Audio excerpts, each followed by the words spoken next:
Hey guys, in this video I'm going to show you how to export an Affinity Designer. The first thing I want you to do is actually come here to the top left, click on File, and then from here hover over Export, click here on Export, and then you can choose your file format. They have all of these different formats.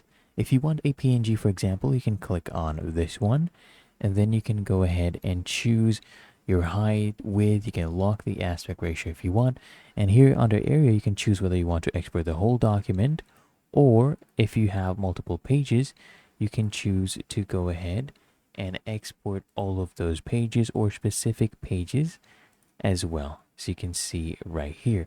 And if it is a JPEG you want to export as, then you just come here again, you hover over export, click on export, and then choose JPEG as the option, and you have different quality options as well.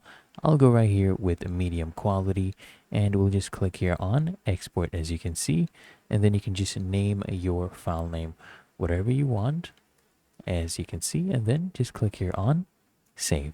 And there you go, really that easy. Found this helpful? Make sure you smash that like button and subscribe to Quick Fix.